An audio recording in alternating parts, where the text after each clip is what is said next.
추운 날씨 중에도 또 코로나가 확산하는 중에도 또 우리 예배 가운데 나오신 우리 성도님들을 주님의 이름으로 환영하고 축복합니다. 어떤 상황에서도 우리는 계속 예배하고 또 하나님 앞에 나아가야 될 줄 믿습니다. 오늘 또 하나님을 더 바라보고 하나님을 더 의지하면서 하나님 앞에 예배 가운데 나아가시는 저와 여러분 되기를 바라겠습니다. 다 함께 일어나셔서 찬양하심으로 주일 2부 예배를 하나님께 드리겠습니다.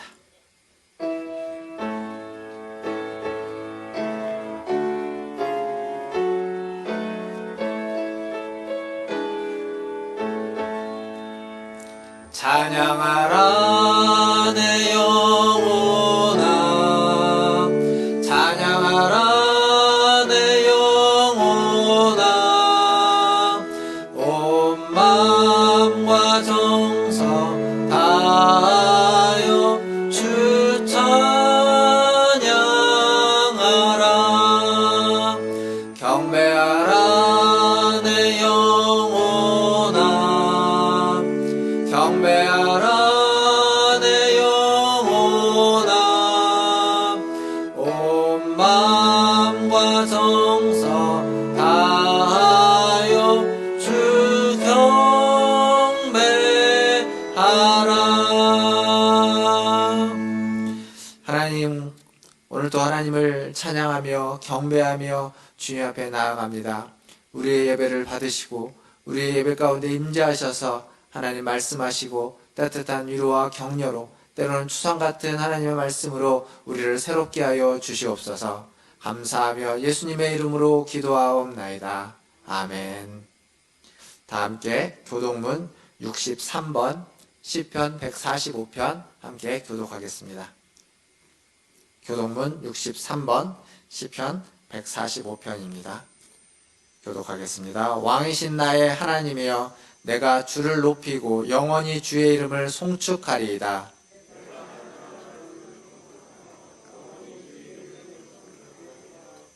여호와는 위대하시니 크게 찬양할 것이라. 그의 위대하심을 측량하지 못하리로다.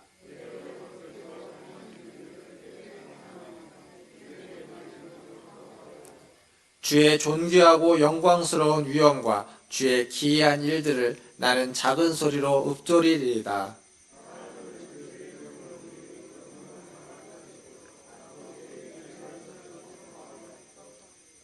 그들이 주의 크신 은혜를 기념하여 말하며 주의 의를 노래하리이다.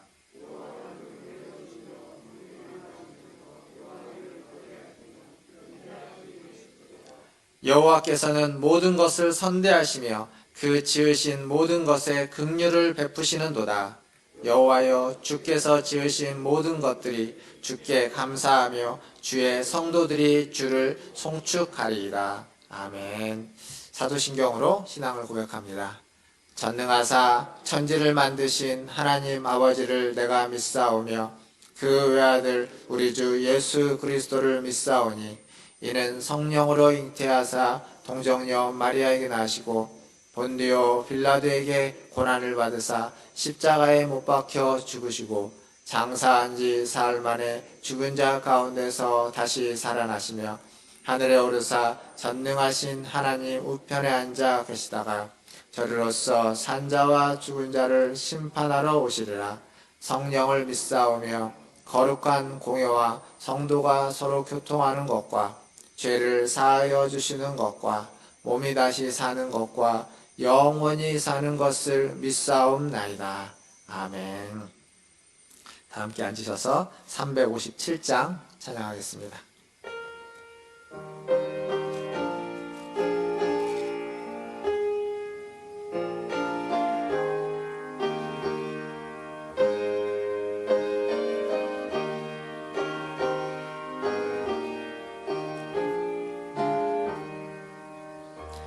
주 믿는 사람 일어나 다 힘을 합하여 이 세상 모든 마귀를 다 쳐서 멸하세. 저 앞에 오는 적군을 다 쌓아 싸워 이겨라. 주 예수 믿는 힘으로 온 세상 이기네. 믿음이 이기네. 믿음이 이기네. 주 예수를 믿음이 온 세상 이기네. 온 인류 마귀 괴율로 근죄에 빠지니 진리로 띠를 띠고서 늘 기도 드리세. 참 믿고 의지하면서 겁없이 나갈 때 주 예수 믿는 힘으로 온 세상 이기네. 믿음이 이기네. 믿음이 이기네. 주 예수를 믿음이 온 세상 이기네. 끝까지 이긴 자에게 흰 옷을 입히고 또 영생 복을 주시니 참 기쁜 일일세. 이 어두운 세상 지나서 저 천성 가도록 주 예수 믿는 힘으로 온 세상 이기네. 믿음이 이기네. 믿음이 이기네. 주 예수를 믿음이 온 세상 이기네. 아멘. 우리를 대표해서 최한필 장로님 나오셔서 기도해 주시겠습니다.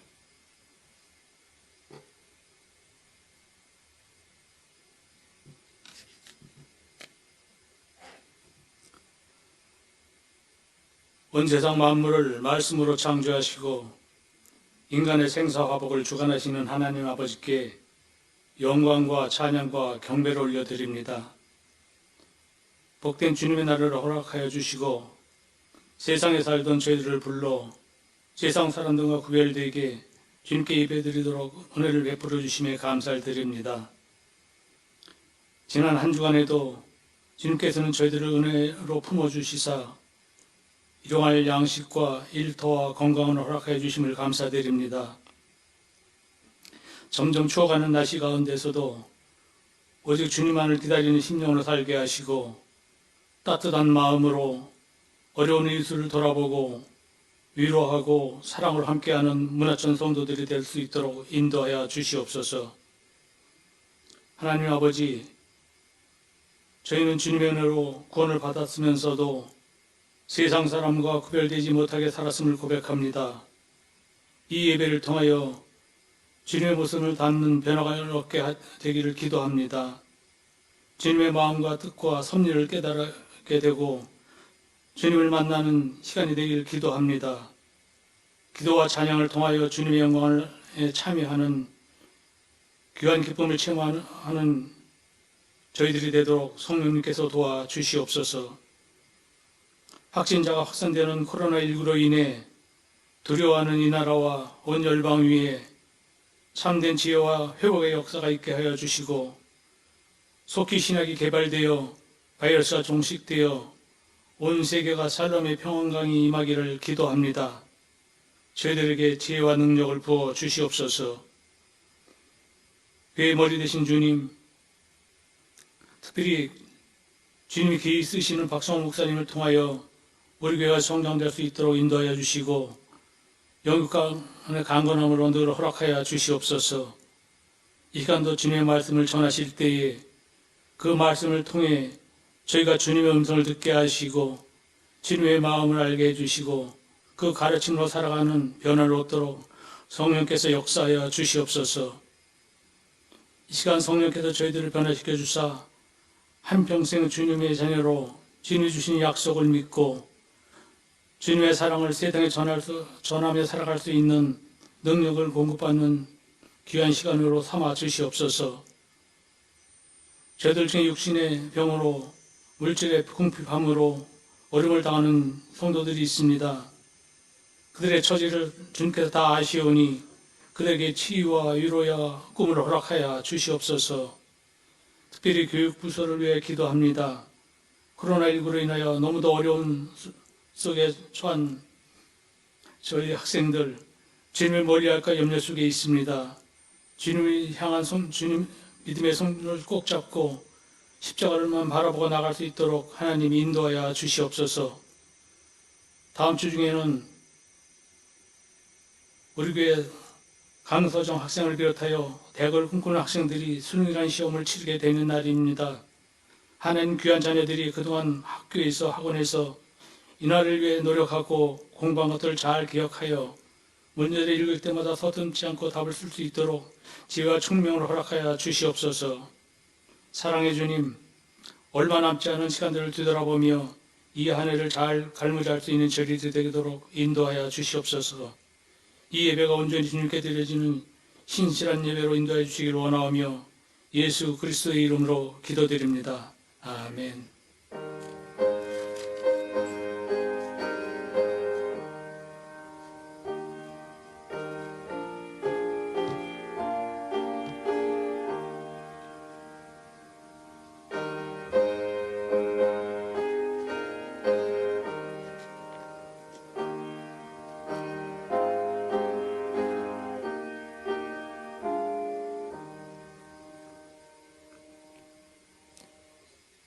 다 함께 찬양하겠습니다. 90장 찬송가 90장 찬양 1절 2절하고 간주한 후에 3절 찬양하겠습니다.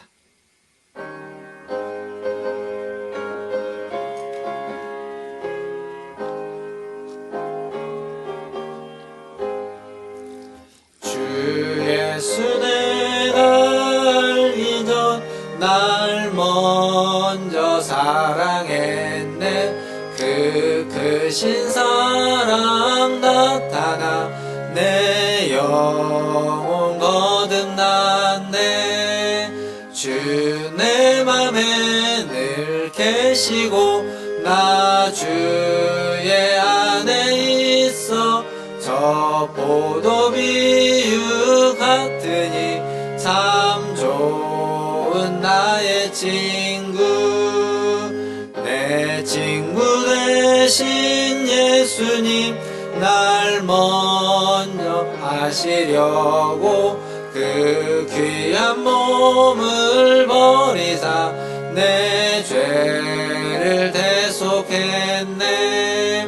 나 주님을 늘 믿으며 그 손을 의지하고 내 몸과 마음을 바쳐서 끝까지 충성하리.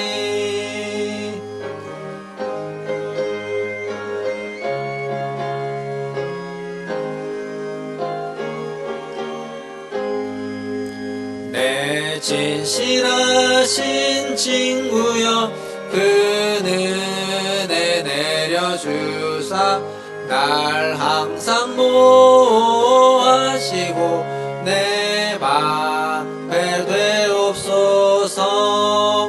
그 풍성한 참사랑을 네 능히 끊을 소냐.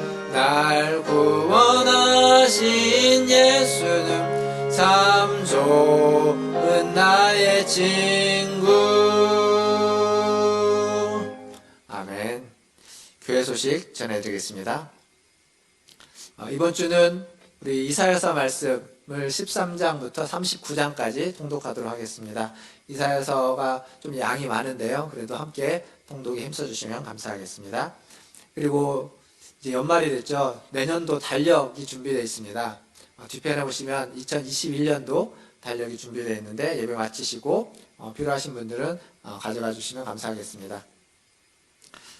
돌아오는 12월 3일 날 우리 수능이 있죠. 우리 교회 이제 우리 강서정 학생이 수능을 봅니다. 수능 시험이 뭐 여러 가지 지금 코로나 때문에 어려움이 많이 있는데 무사히 잘 치러질 수 있도록 기도해 주시고, 또 우리 서정 학생이 그동안 공부해 왔던 것들을 수능을 볼 때 잘 표현할 수 있도록 기도해 주시면 감사하겠습니다. 지난 주간에 교회 이 길가 쪽에 있는 벽을 페인트 칠을 했습니다. 무사히 잘 했고요. 또 곳곳에 지금 교회를 조금씩 이렇게 돌아보고 있는데 잘 돌아보고 교회가 더 아름다워지고 잘 튼튼해지게 가꿔질 수 있도록 기도 부탁드리겠습니다. 연말정산 서류가 필요하신 분들은 재정부로 신청해 주시면 감사하겠습니다. 그리고 김문호 집사님께서 지난 주간에 병원에 입원하셨습니다. 아직 병원에 계시는데 담낭 쪽에 좀 염증이 있어서 시술을 하셨는데 시술로 충분하지 못해서 수술을 이번 주간에 이제 하게 계획되어 있습니다. 그래서 잘 기도해 주시고 수술 잘 돼서 잘 회복할 수 있도록 기도 많이 부탁드리겠습니다. 더불어서 지난주 주보에 헌금자 명단이 좀 잘못되어 있어가지고요. 그래서 오늘 주보에 보시면 안에 지난주 헌금자 명단, 그러니까 11월 15일자 헌금자 명단이 이제 지난주 22일 주간에 들어가는데 여기 이제 11월 15일에 헌금하셨던 명단이 말씀 노트 칸에 있고, 이제 지난주에 헌금하셨던 명단은 여기 22일자가 이제 지난주에 헌금하셨던 명단 제자리에 들어와 있습니다. 혹시 확인해 보시고 차후가 있으면 말씀해 주시는데 지난주에 주보에 잘못 기재가 돼서 다시 정정해서 다시 기재해 드렸습니다. 여전히 코로나가 확산 중에 있습니다. 우리 예배도 오늘 이제 정부에서 발표하는 거에 따라서 또 비대면으로 전환해야 될지도 모르겠습니다. 교회 문자를 잘 확인해 주시길 바라겠고요. 그런 일 없이 계속 우리가 좀 안전을 주의해 가면서 이렇게 방역에 힘써가면서 예배 드릴 수 있도록 그렇게 기도해 주시면 감사하겠습니다. 더불어서 우리가 실제로 오고 가면서 손 세정 잘 해주시고 마스크 잘 써주시고 그 두 가지만 잘해도 많은 부분에 있어서 이렇게 바이러스를 차단할 수 있다고 하니까요. 그리고 성도님들 더욱 그 두 가지 힘써주시면 감사하겠습니다. 오늘 이상입니다. 하나님 말씀 보도록 하겠습니다. 오늘 우리에게 주시는 하나님 말씀은 로마서 3장 21절에서 31절까지 말씀입니다.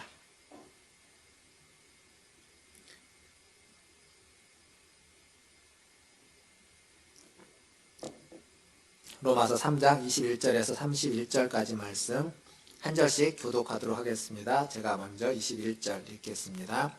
이제는 율법 외에 하나님의 한 의가 나타났으니 율법과 선지자들에게 증거를 받은 것이라. 믿음으로 말미암아 모든 믿는 자에게 미치는 하나님의 은이 차별이 없느니라. 모든 사람이 죄를 범하였음에 하나님의 영광에 이르지 못하더니 그리스도 예수 안에 있는 속량으로 말미암아 하나님의 은혜로 값없이 의롭다 하심을 얻은 자 되었느니라. 이 예수를 하나님이 그의 피로써 믿음으로 말미암는 화목제물로 세우셨으니 이는 하나님께서 길이 참으시는 중에 전에 지은 죄를 간구하심으로 자기의 의로우심을 나타내려 하심이니 곧 이때 자기의 의로우심을 나타내사 자기도 의로우시며 또한 예수 믿는 자를 의롭다 하려 하심이라. 그런즉 자랑할 때가 어디냐 있을 수가 없느니라. 무슨 법으로냐 행위로냐 아니라 오직 믿음의 법으로니라. 그러므로 사람이 의롭다 하심을 얻는 것은 율법의 행위에 있지 않고 믿음으로 되는 줄 우리가 인정하노라. 하나님은 다만 유대인의 하나님이시냐 또한 이방인의 하나님은 아니시냐. 진실로 이방인의 하나님도 되시느니라. 할례자도 믿음으로 말미암아 또한 무할례자도 믿음으로 말미암아 의롭다 하실 하나님은 한 분이시니라. 같이 읽겠습니다. 그런즉 우리가 믿음으로 말미암아 율법을 파기하느냐 그럴 수 없느니라. 도리어 율법을 굳게 세우느니라. 아멘. 우리 멀리 떨어져 있지만 앞뒤에 계신 분들 좌우에 계신 분들 보시면서 인사하겠습니다. 사랑합니다. 축복합니다. 사랑합니다. 축복합니다. 지난주보다 자리를 조금 더 이렇게 떨어뜨려서 배치를 했습니다. 그래서 한 줄씩 비워놓고 배치를 해서 아무래도 지금 상황이 코로나 상황이 좋지 않아서 저희도 좀 더 조심할 수 있는 건 조심을 하면 좋겠다 싶어서 그렇게 배치를 했습니다. 빨리 지금 500명, 400명대에서 300, 200, 100명대로 빨리 줄어들기를 기도합니다. 여러분도 그런 마음으로 함께 기도해 주시고 마지막으로 코로나를 우리가 이겨내고 종식하는 그날을 위해 그날까지 계속 기도해 주시면 감사하겠습니다.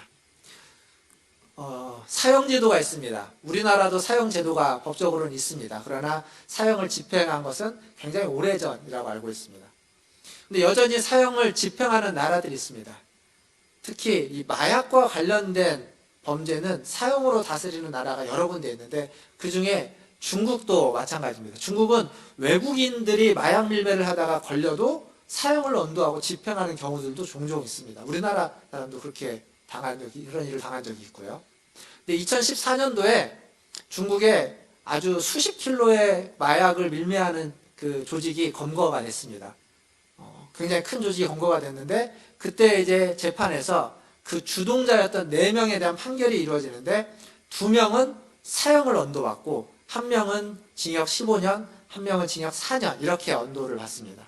그런데 그 재판에서 한 사진이 세간에 화제가 됐습니다. 어떤 사진이냐면 여러분이 인터넷에 검색해 보시면 나오는데 그 사형을 언도받는 한 사람이 재판장에서 하품하면서 아주 지루한 표정으로 하품하고 있는 사진입니다. 생각해 보십시오.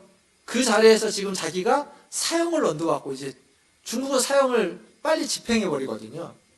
곧 죽는 건데 그 자리에서 지루해 합니다. 그러니까 죽는 게 안 두려운 거죠. 안 무서운 겁니다. 그런 사진이 화제가 됐습니다.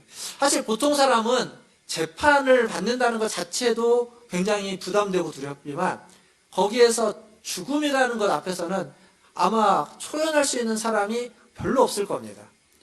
그리스도인들은 죽음 이후의 세상, 하나님이 계시는 곳으로 간다라고 하는 본향이라는 그런 어떤 소망이 있기 때문에 죽음을 견뎌내고 이겨내고 당당할 수 있겠지만 그렇지 않다면 죽음이 끝이라고 생각하면 죽음 앞에서 당당할 수 있는 사람은 거의 없습니다. 그런데 이 하품하는 사람은 죽음에 대해서 두려워하지 않습니다. 일말의 두려움도 없습니다. 그리고 자기가 지은 죄에 대한 어떤 수치스러움이나 그러한 잘못된 의식이 전혀 없는 사람인 겁니다. 근데 그 사진의 그 사람의 모습이 어쩌면 지금 우리 이 땅을 살아가고 있는 우리들의 인간들의 어떤 본 모습, 민낯이 아닐까라는 생각을 해보게 됩니다. 로마서 1장 18절부터 3장 20절까지 바울이 계속 이야기했던 것을 되돌아보면 인간이 얼마나 타락하고 인간이 얼마나 추하고 인간이 얼마나 하나님을 찾지 않고 하나님을 두려워하지 않는지를 말해주고 있습니다. 그러니까 전혀 부끄럽지도 않고 두려움도 없는 죄인된 인간의 모습을 바울은 계속 이야기했습니다. 근데 그게 그들만의 모습이 아니라 우리의 모습이기도 하다는 사실입니다. 계시록에 보면 소아시아 7교회가 있는데 그 중에 라오디게아 교회라는 데가 있습니다. 그 라오디게아 교회에 대해서 주님이 뭐라고 말씀하시냐면 그들은 스스로 부자라고 여기고 풍족하여 부족함이 없다라고 여기는데 그들의 실상은 공고함과 가련함과 헐벗음과 눈먼 것이다 라고 이야기합니다. 그러니까 스스로는 괜찮다, 부자고 풍부하고 부족한 것이 없다라고 생각하고 있지만 사실 그들의 모습은 헐벗었고 공고하고 눈멀었고 가련한 모습이다라고 이야기하는 거죠. 그러니까 바울은 지금 인간에게 이 로마서를 통해서 우리에게 그리고 로마서 편지를 수신자들에게 그들의 실상, 헐벗고 눈멀고 가련하고 공고한 모습을 말해주고 있습니다. 그게 지금까지 3장 20절까지 바울이 했던 일입니다. 그리고 3장 21절 오늘 말씀에서 그러나 그것이 전부가 아니다 라고 이야기하고 있죠. 21절을 다시 한번 보겠습니다.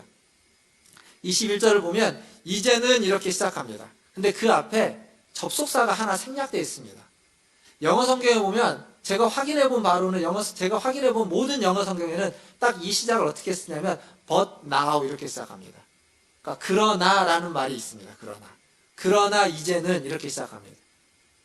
헬라어 성경에도 마찬가지로 그러나라는 헬라어가 있습니다. 우리 말은 우리가 이 접속사를 좀 생략하는 경향이 많이 있어서 우리 성경 번역에는 이걸 생략해냈는데 이 접속사가 여기 꼭 있어야만 합니다. 그러나 그러나 이제는, 이 그러나를 넣어서 한번 21절만 같이 한번 읽어보겠습니다. 그러나 이제는 이렇게 읽는 겁니다. 시작. 그러나 이제는 율법 외에 하나님의 한 의가 나타났으니 율법과 선지자들에게 증거를 받은 것이라. 나중에라도 로마서를 읽으실 때 이 21절은 그 앞에 꼭 그러나를 넣어서 읽으시길 바랍니다. 여러분 성경에 한번 적어 놓으십시오. 그러나라고. 이 그러나 앞쪽, 그러니까 로마서 3장 20절까지 그러나 앞부분은 인간의 타락한 모습들, 죄인된 모습들로서 나오지만 이 그러나 이후에는 그러한 인간을 불쌍히 여기는 하나님의 모습이 등장하는 겁니다. 그래서 이 그러나를 전후로 해서 어떤 분들은 그렇게 이야기하더라고요. 그러나 이전은 예수님이 없었던 때의 인간의 모습이고 그러나 이후는 예수님과 함께하는 인간의 모습이다. 그래서 그러나 이전은 BC고 그러나 이후는 AD다 라고 하는 표현을 쓰기도 합니다. 물론 그리스도가 없었을 때에도 하나님은 그들에게 율법을 주셨습니다. 그래서 율법으로 하나님의 뜻을 따라서 순종할 수 있도록 하셨습니다. 마음에 심겨진 율법이 있고 글로 쓰여진 율법이 있죠. 어떤 율법이든 그거에 따라서 살아가게 했습니다. 그런데 그 율법을 따라서 살아가다 보니까 그 율법에 열심을 내다 보니까 중요한 건 그 율법을 주신 이유와 목적을 상실해버린 결과를 맞이해버렸습니다. 율법을 주신 이유와 목적이 뭘까요? 왜 율법을 주었을까요? 무엇을 위해서? 출애굽기 20장 6절에 가보면 이런 말씀이 있습니다. 나를 사랑하고 계명을 지키는 자에게는 천대까지 은혜를 베푸느니라. 요한복음 14장 15절에는 이런 말씀이 있습니다. 너희가 나를 사랑하면 나의 계명을 지키리라. 요한일서 5장 3절은 이렇게 말합니다. 하나님을 사랑하는 것은 이것이니 우리가 그의 계명을 지키는 것이라. 그의 계명들은 무거운 것이 아니로다. 자, 이 세 개의 말씀, 출애굽기 20장 6절, 요한복음 14장 15절, 요한일서 5장 3절, 세 개의 말씀이 동일하게 이야기하고 있는 건 뭐냐면 계명을 지키는 것은 하나님을 사랑하는 것, 하나님을 사랑하는 것에 대한 하나의 표현으로, 하나의 방식으로 계명을 지키도록 계명을 주었다는 겁니다. 그러니까 율법은 그런 겁니다. 하나님을 사랑한다면 그 율법은, 그 계명은 무거운 것이 아니다라고 요한일서에서 사도는 이야기하고 있습니다. 한번 생각해 보십시오. 여러분이 누군가를 사랑합니다. 여러분이 사랑하는 남편과 아내를 위해서, 여러분이 사랑하는 자녀를 위해서 반드시 해야만 하는 율법과 같은 계명과 같은 것들이 있다면 그것이 힘들고 무거운 걸까요? 예전에 제가 결혼하기 전에 저희 아내랑 데이트를 할 때입니다. 저희 아내는 그때 그 선릉 쪽에 살았고, 강남구 쪽에 선릉 쪽에 살았고, 저는 봉천동에 살았습니다. 상당히 먼 거리입니다. 저희 아내랑 데이트를 하면은 꼭 남자가 여자를 데려다 주죠. 집에까지 데려다 줍니다. 그리고 데려다 주면 거기서 저희 집까지 가려면 뭐 지하철을 타면은 한 번에 가서 좀 걸어서 가지만 이제 꼭 데려다 줄 때 보면 늦게까지 데이트를 하면 꼭 막차 시간 데려가고 그때 피곤하고 그러면 택시도 타고 그럽니다. 근데 그게 굉장히 피곤하고 지금 하라고 하면 안 할 건데 그때는 했습니다. 왜 그랬을까요? 사랑하니까. 그때 그게 무겁고 힘들었을까요? 그렇지 않은 겁니다. 사랑하면 그 어떤 계명도 어떤 의무도 무겁거나 힘들지 않습니다. 하는 겁니다. 근데 반대로 모든 걸 다 해주는데 사랑이 없으면 어떨까요? 그 존 메가더 목사님 쓰신 책에 있는 내용인데 한 남편이 아내에게 이야기하는 겁니다. 내가 당신을 사랑하지 않는다고. 그런데 걱정할 건 없다고. 내가 당신을 사랑하지는 않지만 당신을 위해서 모든 것을 다 할 거라고. 돈도 벌어오고 남편 역할도 하고 좋은 아빠의 역할도 하고 이 집에서 같이 살고 당신이 어려울 때 다 도와줄 거라고. 하지만 당신을 사랑하지는 않는다고. 이게 이상하지 않습니까? 사랑하지 않으면 그 하는 모든 것들이 다 아무것도 아닌 겁니다. 사랑할 때 그게 가치 있고 의미가 있고 좋은 것이지 사랑하지 않고 그걸 다 해주는 건 그래서 같이 살면 그게 뭘까요? 이상한 겁니다. 다른 어떤 모든 행위에도 불구하고 사랑이 빠져 있으면 아무것도 아닌 것처럼 신앙도 마찬가지입니다. 하나님을 예배하고 하나님 앞에서 믿음의 생활하는 것은 말씀도 읽고 기도도 하고 봉사도 하고 헌금도 합니다. 선하고 바르게 살아갑니다. 그런데 하나님을 사랑하지 않습니다. 그건 신앙이라고 이야기할 수 없는 거죠. 반대로 그런 것들은 다 못하지만 하나님을 정말 사랑합니다. 하나님이 무엇을 원할까요? 하는 걸 원할까요? 사랑하는 걸 원할까요? 물론 둘 다를 원하겠죠. 하나님을 정말 사랑하는 마음으로 그러한 일들을 하는 걸 원할 겁니다. 그러나 둘 중에 하나라면 마음이 더 중요한 겁니다. 마음. 사랑하는 마음이 훨씬 더 가치 있는 겁니다. 비록 예배를 잘 못 드려도, 비록 내가 봉사를 잘 못해도, 비록 내가 헌금을 잘 못하고, 비록 내가 말씀을 읽고 기도하는 일을 매일매일 제대로 못할지라도 내가 정말 하나님을 사랑하고 있는지. 지금 바울은 그렇게 이야기하는 겁니다.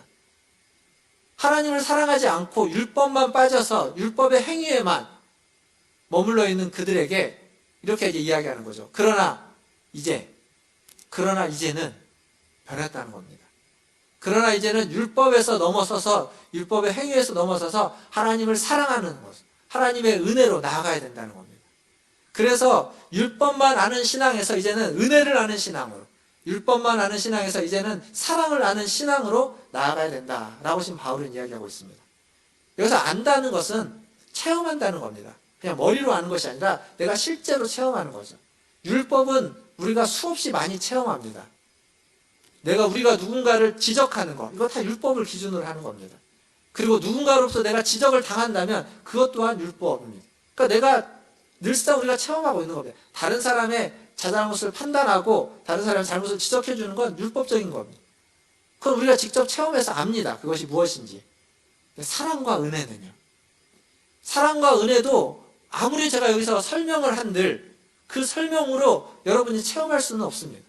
이해는 할 수 있어도. 근데 이해와 설명은 하나도 중요하지 않습니다. 중요한 건 체험하는 겁니다. 사랑하는 성도 여러분, 하나님의 은혜, 하나님의 사랑을 체험하는 그러한 은혜가 있기를 주님의 이름으로 축원합니다. 다른 사람을 지적하는 율법은 늘상 체험하니까 놔두고 은혜와 사랑을 더 체험하기를 바랍니다.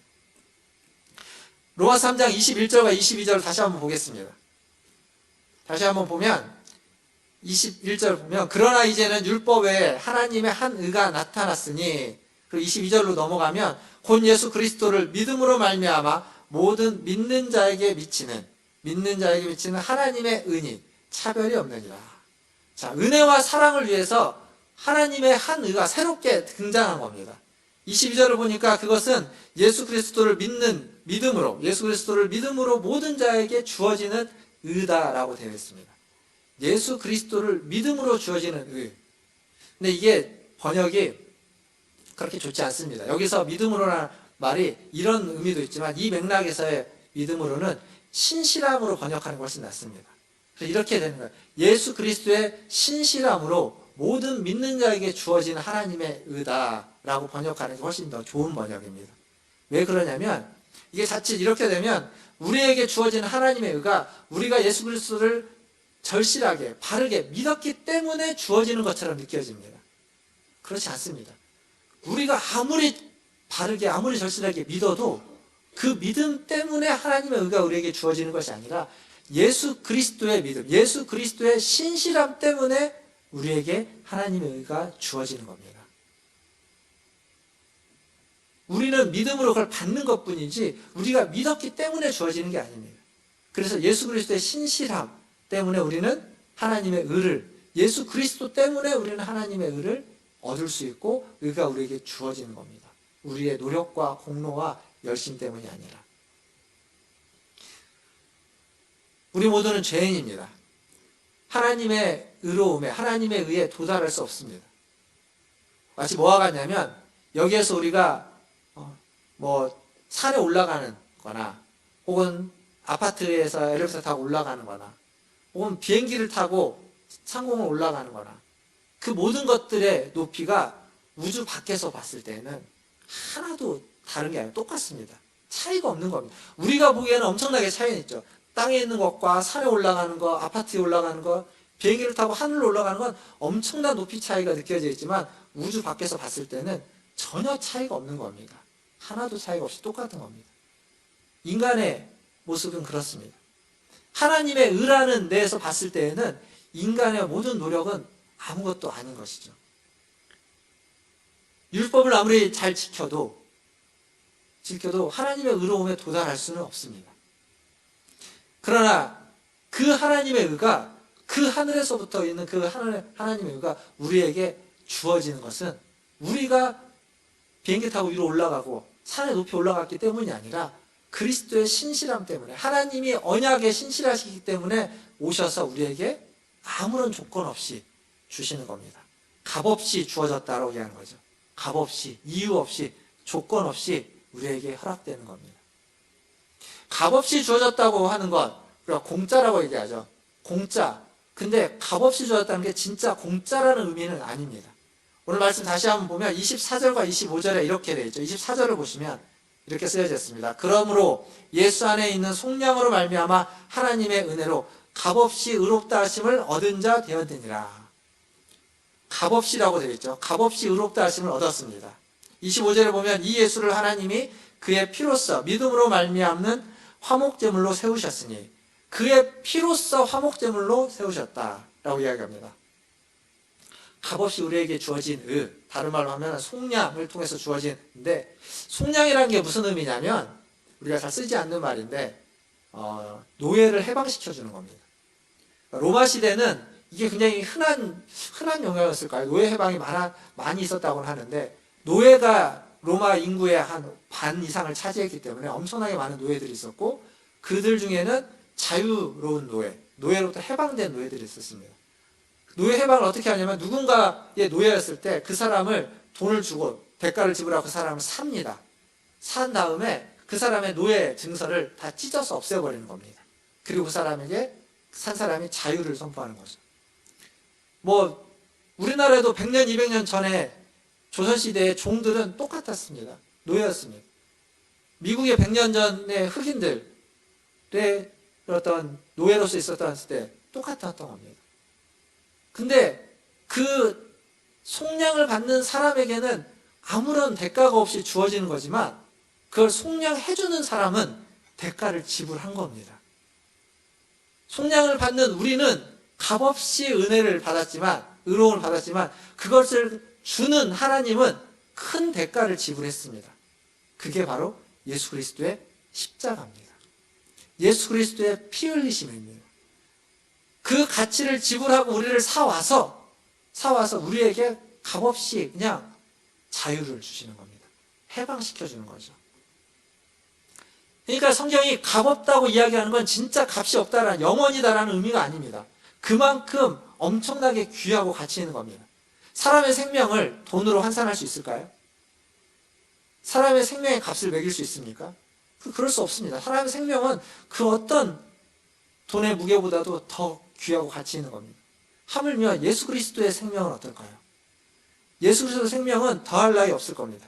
근데 우리가 받은 하나님의 우리가 받은 속량은 그 예수 그리스도의 생명값을 지불하고 사와서 우리에게 주어진 겁니다. 그러니까 값없다라는 것은 다른 말로 표현하면 값을 매길 수 없을 만큼 귀하다는 얘기입니다. 그걸 우리가 받은 겁니다.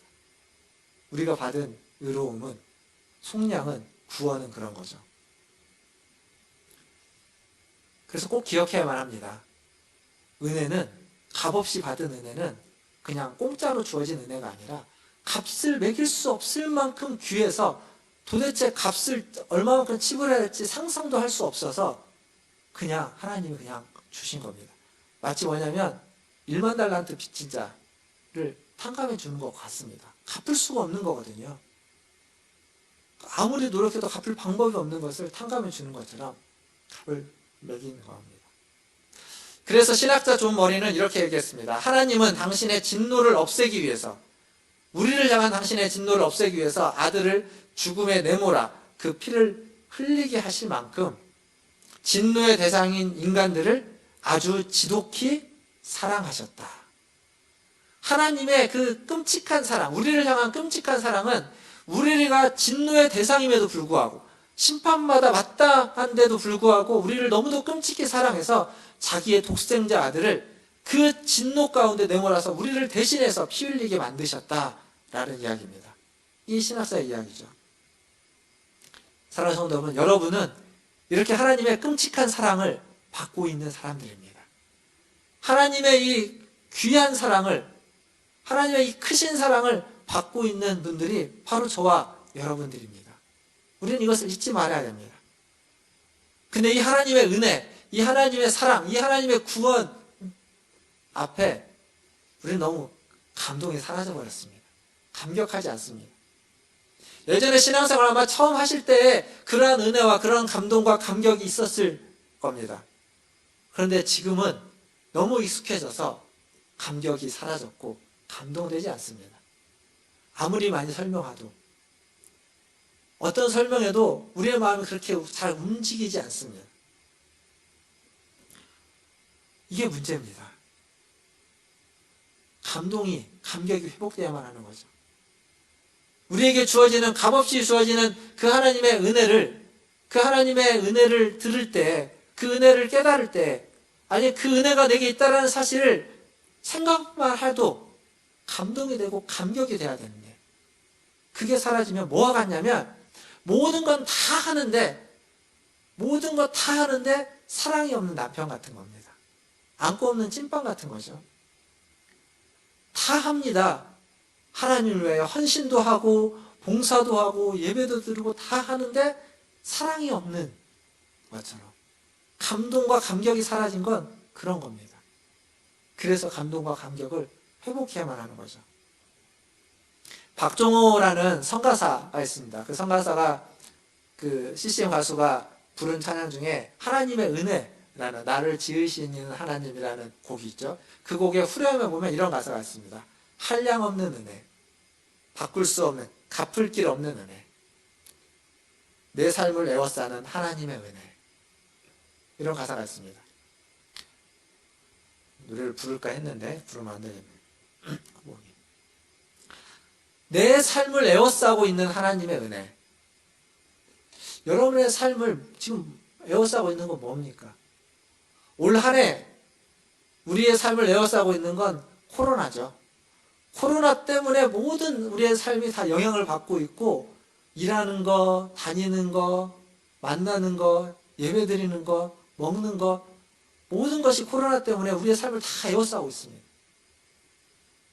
근데 거기에만, 그 코로나에만 머물러 있으면 안 되는 거죠.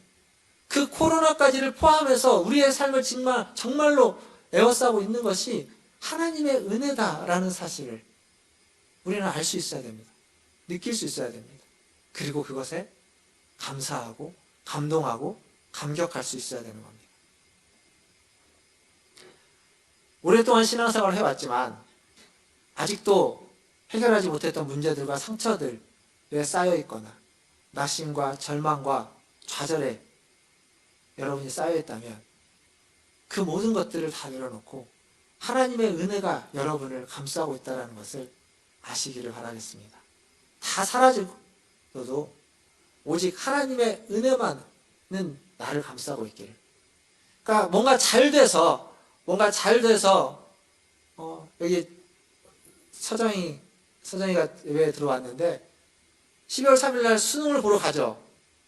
수능을 보러 가면 수능을 보고 들어갈 때의 표정과 나올 때의 표정이 안 좋아도 하나님의 은혜가 감싸고 있다는 것을 우리는 알 수 있어야 됩니다. 표정이 좋을 때 하나님의 은혜가 감싸고 있는 것만이 아니라 표정이 안 좋을 때도 하나님의 은혜가 우리를 감싸고 있습니다. 그 하나님의 은혜에 감사하고 그 하나님의 은혜에 감동하고 그 하나님의 은혜에 감격할 수 있는 우리. 무슨 일이 잘 안 되어서 잘 될 때만 감사하고 감동하는 것이 아니라 잘 안 될 때도 하나님의 은혜가 나를 두르고 있다는 것, 에워싸고 있다는 것을 느끼시고 볼 수 있는 그러한 저와 여러분 되기를 주님의 이름으로 축원합니다. 이런 은혜를 받은 자, 이런 은혜를 아는 자라면 그 은혜가 내가 만들어낸 것이 아니라 나로부터 온 것이 아닌 줄 알기 때문에 자랑할 게 없는 사람입니다. 27절을 보면 이런 말이 있죠. 그런즉 자랑할 데가 어디냐? 있을 수가 없느니라. 자랑할 것이 없는다는 것을 아는 겁니다. 자랑할 수 없다라는 것을 아는 겁니다.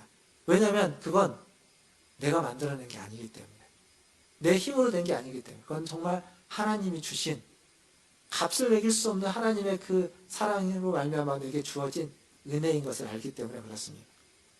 사도 바울은 자랑할 게 참 많았던 사람입니다.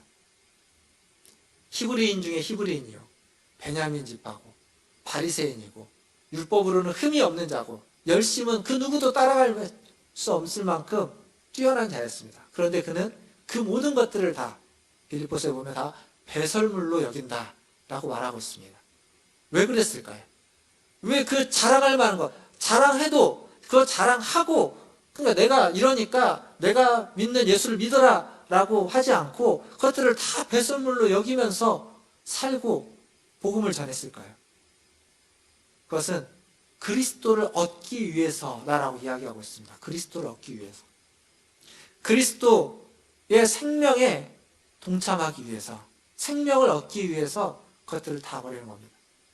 이게 무슨 얘기냐면, 이런 비유를 들려 이해하기 쉬울 겁니다.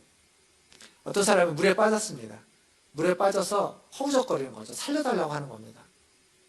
근데 그 사람 손에 뭐가 주어져 있냐면 돈뭉치가 있어요. 수천만의 돈뭉치가 손에 있습니다. 근데 이 앞에 그 사람을 꺼내주기 위한, 살려주기 위한 튜브가 있습니다. 그걸 잡으면 되는 겁니다. 잡으면 살 수 있습니다. 그런데 이 사람은 돈뭉치를 들고 나는 이 돈이 있으니까 괜찮다고 생각하고 있다면 바보 아닙니까? 이걸 놔야죠. 이걸 놓고 튜브를 잡아야 되는 겁니다. 그래야 살 수 있는 겁니다. 그런데 돈뭉치를 놓지 않고 자랑하고 있는 거죠. 괜찮다고. 나는 이게 있으니까 괜찮다고. 나는 이것 때문에 살 수 있다라고 자랑하고 있다면 그는 죽는 겁니다. 그걸 놓을 때, 그걸 놓고 튜브를 붙잡을 때 그는 살아나는 거죠.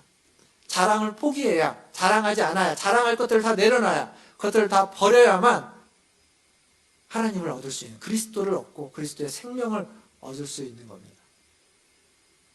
말씀을 마무리하겠습니다. 1988년에 영국의 웸블리라는 체육 운동장에서 아주 거대한 콘서트가 있었습니다. 근데 이 굉장히 특별한 콘서트입니다.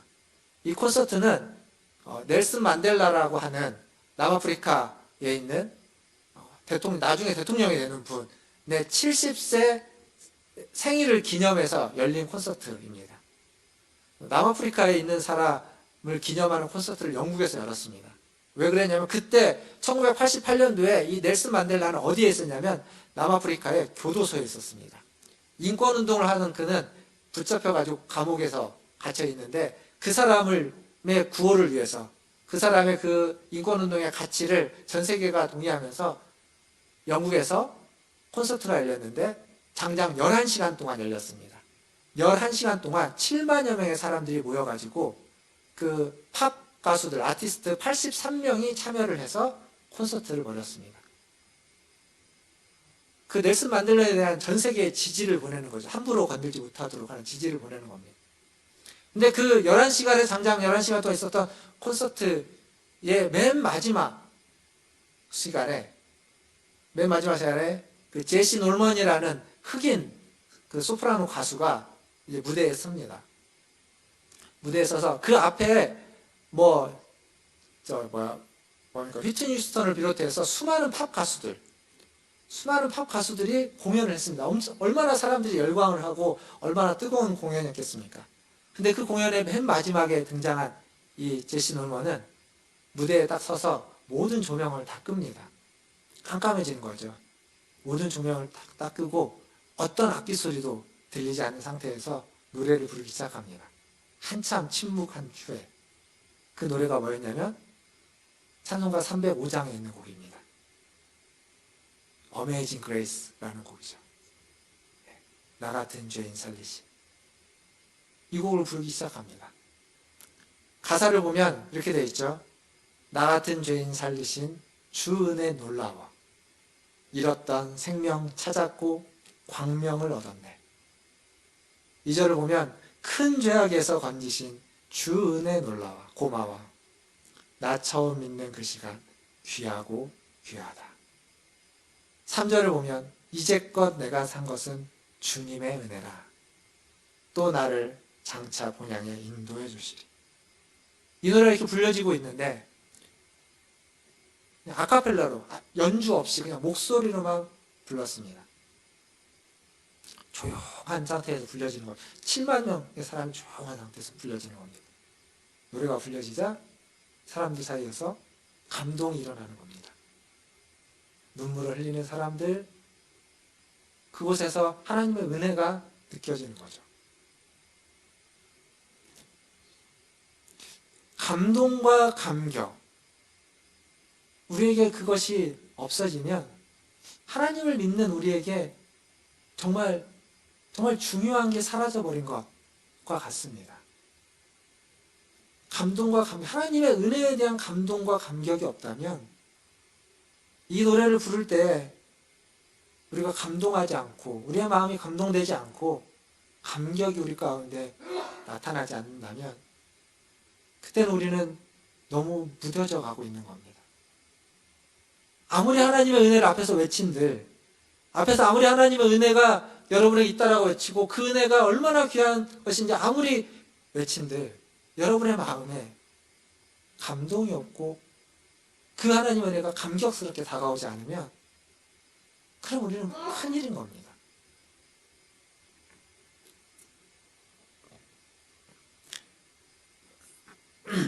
사랑하는 성도 여러분, 우리가 받은 구원은 하나님의 은혜로 주어진 것입니다.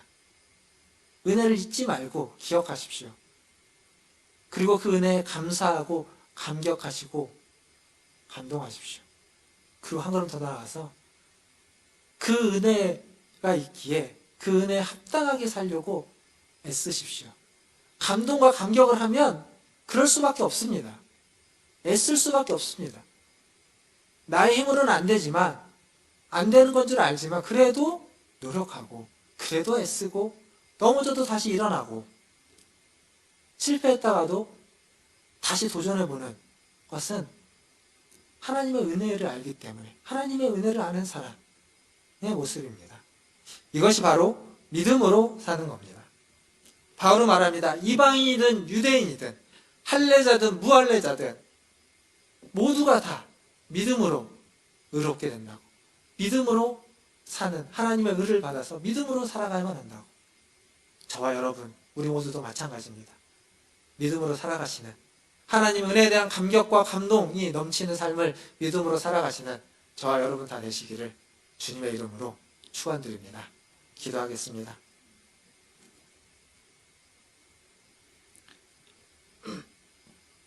기도하실 때 말씀을 기억하시면서 기도하면 좋겠습니다. 하나님의 은혜로 하나님이 가장 아끼시는 독생자를 우리를 속량하기 위해서, 우리의 죗값을 지불하기 위해서 십자가에 내어주셨습니다. 그 하나님의 은혜를 잊지 마시고 기억하시고 그 하나님의 은혜에 감사하고 감동하고 감격할 수 있기를 기도하기를 원합니다. 하나님, 우리의 마음 가운데 감격을 회복시켜 주시옵소서. 하나님 주신 그 은혜에 감사하고 감동할 수 있도록 도와주시옵소서. 그리고 그 은혜에 합당한 삶을 살아갈 수 있도록 우리를 인도하여 주시옵소서. 이 어려운 시대, 하나님 더욱 감동과 감격이 필요한 이 시대, 하나님 감동과 감격을 회복시켜 주시옵소서. 자, 목소리로 기도하며 나가겠습니다. 기도하겠습니다. 하나님, 주님의 은혜를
하나님을 생각할 때마다, 하나님의 은혜를 생각할 때마다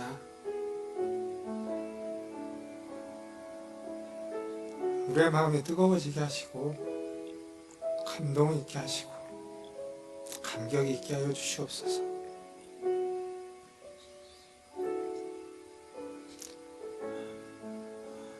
아프고 힘들고 서럽고 외로워서 흘리는 눈물만이 아니라 감사하고 감동되고 그 은혜에 감격하여 흘리는 눈물도 하나님 흘릴 수 있도록 도와주시옵소서.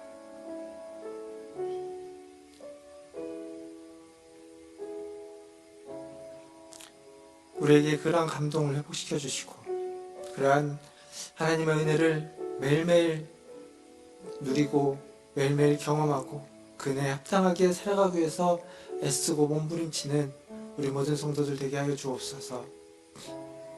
코로나로 인해서 여러 가지가 어렵습니다. 오늘 또 이 자리에 오지 못한 우리 성도님들도 계십니다. 어느 곳에 계시든 하나님 지켜주시고 병상에 있든 가정에 있든 혹은 어떤 자리에 있든 하나님께서 함께 하셔서 그곳에서도 하나님을 예배하고 그곳에서도 주를 바라보고 그 주님의 은혜를 받아 그 은혜에 감사하고 감동하고 감격할 수 있는 하나님 우리 성도들 다 되게 하여 주시옵소서. 감사합니다. 오늘도 함께 하시는 하나님께 찬송과 존귀와 영광을 올려드리며 우리 구주 예수님의 이름으로 기도하옵나이다. 아멘.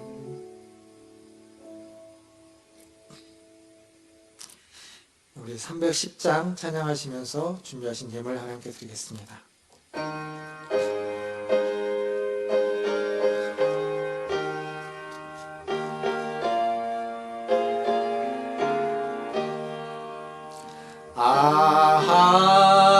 하나님의 은혜로 있을 데 없는 자 왜 구속할 주님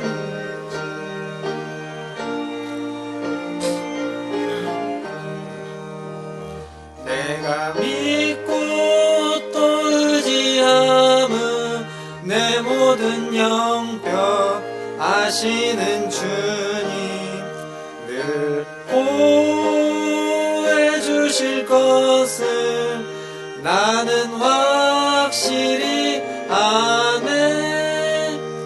왜 내게 굳세 믿음과 또 복음 주셔서 내 맘이 항상 편한지 난 알 수 없도다.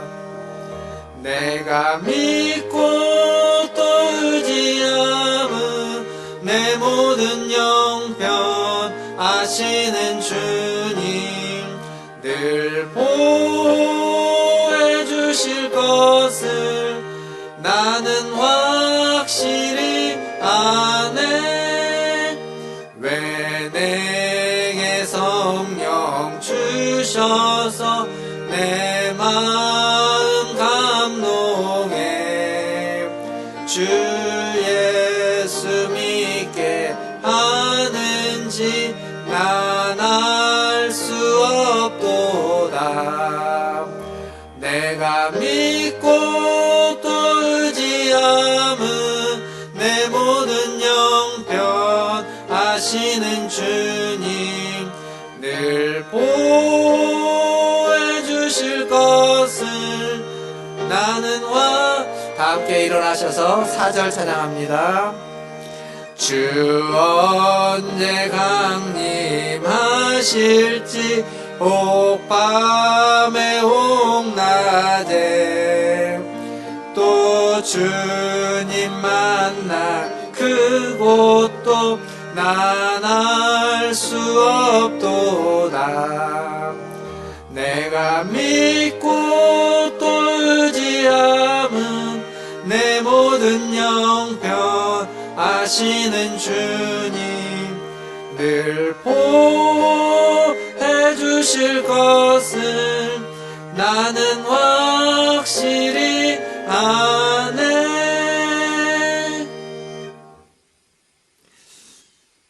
하나님, 우리가 의지하며 내 모든 형편을 아시는 주님, 그 주님 앞에 오늘도 나왔습니다. 주님, 우리 예배를 받아주시고 우리 예배 가운데 임재하여 주시고 그 하나님의 은혜를, 그 은혜에 감사하고 감동하고 감격할 수 있도록 하나님 역사하여 주시옵소서. 이 시간 하나님 앞에 물질을 드렸습니다.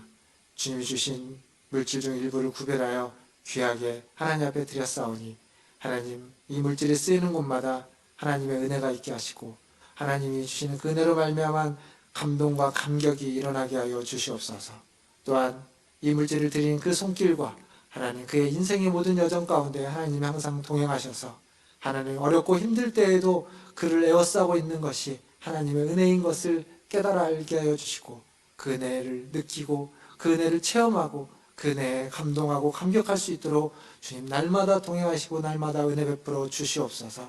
날마다 선한 길로 인도하여 주시고 사망의 음침한 골짜기와 같은 경우에도 아버지 하나님께서 함께 하셔서 지팡이와 막대기가 되어주시고 안위하여 주시고 길에 빛이 되어주시고 하나님 발에 등이 되어주시고 길에 빛이 되어주셔서 인도하여 주시옵소서. 하나님 모든 것을 주님의 손에 의탁합니다. 부득이하게 드리지 못한 손길들 하나님 기억하여 주시고 하나님 그에게도 하나님 은혜 베풀어 주시고 사랑 베풀어 주시고 마음을 주셔서 감사할 것들을 주셔서 드리고자 하는 마음, 헌신하고자 하는 마음, 주님을 사랑하는 마음이 더 커져갈 수 있도록 인도하여 주시옵소서.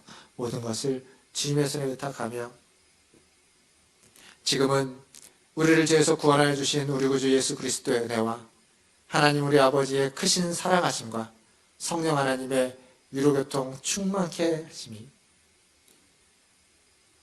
하나님의 은혜를 알아 그 은혜에 감동하고 감격하는 고개 숙인 문화신절교회 모든 성도들 위에와 그들의 자녀손들과 가정과 직장과 일터 위에 주의 복음을 들고 살아가는 선교사님들과 사역자들 위해 또 수능을 보는 모든 수험생들 위해 코로나로 시책에서 쓰는 방역당국과 의료진들과 연구진들과 확진자와 그의 가족들 위해 이제로부터 영원토록 함께 있을지어다. 아멘.